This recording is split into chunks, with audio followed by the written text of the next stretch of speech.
cidadã da União Soviética. Ela era quando criança, super privilegiada, abastada e tudo mais, e ela viu a Revolução Russa destruir a família dela. Aquilo foi um processo muito profundo de ressentimento. Ela era uma mulher inteligente, sem dúvida alguma. Mas inteligência não necessariamente é sabedoria. Essa é a grande questão da coisa toda. Porque sabe o que é muito louco? Ela acha o Aristóteles o melhor filósofo com quem ela conseguia dialogar lendo, né? Só que o Aristóteles vai falar sobre eudaimonia, a felicidade existencial do ser, a partir desse momento em que ele se inclui na vida do outro. O próprio Aristóteles vai ser bastante enfático quando ele escreve lá no Ética Nicômaco, Como Viver Bem, que a razão da gente viver bem no mundo é tornar a vida dos outros também boa. Ora, é muito interessante que as pessoas... O Freud, por exemplo, né? Que é outra pessoa que vai ser esse campeão do egoísmo, que vai achar que tudo se resume a sexo e egoísmo, vai dizer, as pessoas que são altruístas, na verdade, estão querendo uma compensação secundária, né? Estão querendo sentir-se gostosinho ao ajudar as outras pessoas porque elas se sentem melhores. Então, primeiro, isso não é ilegítimo. Segundo, isso faz o mundo ser melhor. E terceiro, de pouco em pouco, quando você vai ajudando o outro para se sentir gostosinho, se você se abre, você vai percebendo o universo do outro. Você vai percebendo que você não é o centro das coisas. E que também você tem um lugar de importância, não é porque só o outro importa. Então você vai entrando num lugar de genuína sabedoria. É nesse lugar que eu não... Isso é uma coisa que eu não deixo de discordar do espiritismo, sabe? Existe uma função pro serviço no bem. Eu nem chamo de caridade, porque caridade é você fazer algo pelo outro sem nenhuma intenção egoísta, e isso pra mim é só os mestres que conseguem, assim, nesse lugar. Mas isso é instintivo em nós, quando a gente... Por isso que esse é o grande voto no budismo, né? Não fazer o mal, fazer o bem e fazer o bem a todos os seres. Mas você acha que o espírita ele não consegue fazer uma caridade? Eu acho que muita gente no espiritismo faz caridade, mas tem muita gente no espiritismo, e eu falo com lugar de fala porque eu vivi ali, faz uma espécie de troca com Deus. Então houve tanto que fora da caridade não há salvação, que não, eu vou fazer o bem porque eu quero ir para um outro lugar melhor, para outra vida ser melhor, sabe? Então, mas não é sobre isso. Quando você... Os sufis falam isso, é muito legal, que você nunca pode ser pago 2 vezes pelo mesmo serviço. Então, quando você faz caridade, o que você está querendo é aplauso, não espere que você desenvolva a sua consciência espiritual, porque você já ganhou o aplauso, você já está sendo pago, você vai ficar naquele estágio. Então, esse é o lance de trazer... O que muda a gente em termos de ação no mundo é a qualidade serena da lucidez que a gente cria em cada ação que a gente faz. Ai, meu Deus, não entendi, né? Não interessa se você está fazendo bem ou mal naquele momento. Interessa com quão lúcido você está ali. Porque assim, e isso é uma máxima dentro das tradições indianas, principalmente no hinduísmo, os frutos das suas ações não te pertencem. Então quer dizer, tudo que você faz, pensa e fala, o resultado daquilo não é seu, não está no seu controle. Você pode tentar imaginar e planejar, sei lá, um podcast de super sucesso e simplesmente nunca acontecer. Mas, poxa, eu fiz tudo certo, eu segui todos os passos. Sim, mas não estava no teu controle. Ou você pode fazer um programa bosta e, de repente, você vira o melhor podcast do Brasil. Não está no seu controle. Então, quer dizer, se eu não tenho controle sobre o resultado das minhas ações, sobre o que eu tenho controle? Sobre a qualidade com a qual eu faço as minhas ações e a intenção com a qual eu as faço. Então, eu tenho que me revestir dessa boa intenção do que eu quero fazer, dessa lucidez com que eu quero viver, e fazer o melhor possível, sem esperar os resultados, porque os resultados não estão na minha mão. Se eu ficar vivendo só pelo resultado, eu enlouqueço. Cara, eu acho que tá até na Bíblia essa parada, tipo assim, o que a direita faz, a esquerda não vê, né? Só que a gente acha que isso é só sobre caridade, isso é sobre cada ação nossa. É sobre, tipo, cara, vai fazendo o teu trabalho.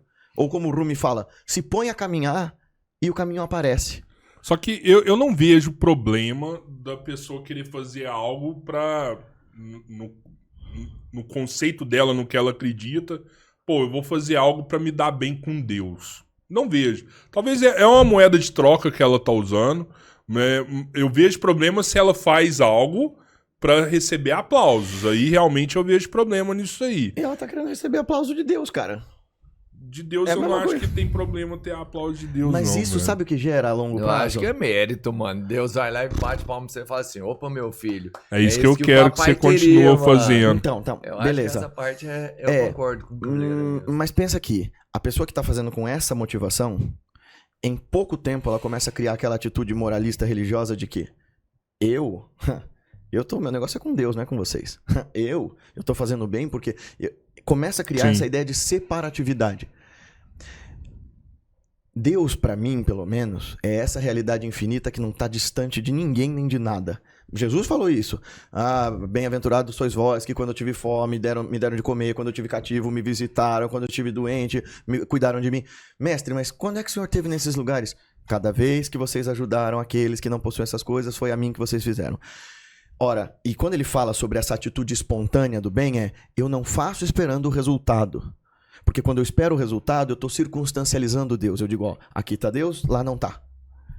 Eu sou uma pessoa que faz o bem, então eu sou bom, eu sou uma pessoa do caminho certo. Essas outras não. Aliás, eu estava lendo isso do mestre Sufi. O sufismo é como o yoga, a mística dentro do islamismo, né? Eles são tão incríveis que dentro das correntes radicais eles são perseguidos e mortos dentro da tradição islâmica porque eles falam sobre essa união do ser com Deus e tal, nessa liberdade. E esse mestre fala isso, que não há pecado maior do que você circunscrever Deus, você querer condicionar Deus. Ou seja, você diz assim, isso aqui é de Deus, isso aqui não é. Porque você está separando a possibilidade de amar esse lugar, de conhecer o outro e tal. Quando você coloca Deus nesse patamar mesquinho também você se torna. Sabe que eu já até acho que já falei isso aqui, mês passado eu conversei com um ateu muito próximo a mim. E tentando aprofundar na conversa, eu toquei nesse assunto, né? Porque que ele não acreditava em Deus, né? E aí ele pegou e se abriu pra mim e falou assim, cara, eu acredito sim que tem algo maior, mas eu falo pra todo mundo que eu sou ateu, porque eu não quero acreditar que o ser humano ele seja bom por conta de um Deus, sabe? Eu quero que a gente seja bom sem precisar de falar, tô fazendo isso porque Deus quer assim. Esse é o ponto de vista de qualquer yogi. Esse é o ponto de vista de qualquer pessoa que, de fato, busca essa divindade dentro. É muito pobre eu dizer que eu sou bom porque eu tenho medo do inferno. É muito covarde até. Porque se não existisse inferno, você ia tocar o puteiro, é isso? Sabe, aquela noite, aquele filme Uma Noite de Crime. Essa noite ninguém vai ser punido, ninguém vai ser preso porque você quiser fazer. E aí é todo mundo. Né? Então, sim, a humanidade é doida assim. Mas a gente tem que achar um caminho para além da loucura. E existe. Esses caras vêm repetidas vezes ao mundo dizer, cara, essa não é a natureza humana, olha pra dentro, você tá olhando pra fora, você tá agindo baseado na ignorância e no medo, e cada vez que você faz isso, essa fragmentação te leva ao sofrimento, sai desse lugar.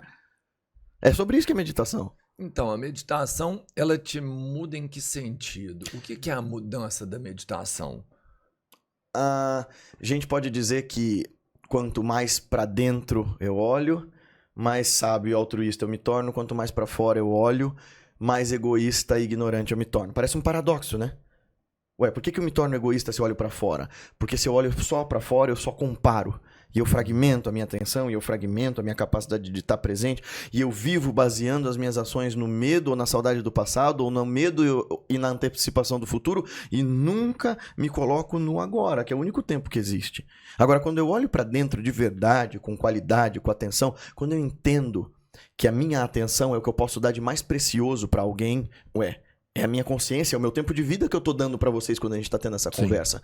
Portanto, a atenção é a coisa mais preciosa que você pode dar pra alguém. E quando você volta essa atenção pra dentro, tentando entender com profundidade e realidade quem sou eu, afinal de contas, o que é meu sofrimento, o que é minha felicidade, quando você vai olhando muito fundo, você começa a perceber que você e o outro não são tão diferentes assim. Você começa a perceber que o outro é um alter ego, ele é um outro eu, tão digno de paz, de felicidade e alegria quanto eu me julgo. Então fica fácil você arrefecer esses ressentimentos, entender as causas desse sofrimento.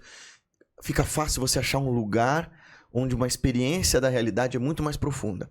E verdade seja dito, meditação hoje é usada como mecanismo para diminuir o estresse, para a gente sair de burnout, de depressão, e funciona. Mas ela foi inventada para a gente ir muito mais fundo e descobrir qual é a nossa natureza. Onde é que existe algo de real, indestrutível, imperecível em nós? Algo que seja realmente esse contato com a alma, com o meu ser mais profundo, sabe? Você estava falando sobre aquele cara que olha para o outro e vê como um espelho para um autotrabalho. Isso é o que o Jung propõe para nós. Ele diz, aquilo que eu vejo no outro, né, e que me incomoda, geralmente é o que eu tenho comigo, ou em falta, ou em excesso. Geralmente, né? Tem casos que são abomináveis e eu não tenho aquilo comigo mesmo, né? Eu não sou um psicopata.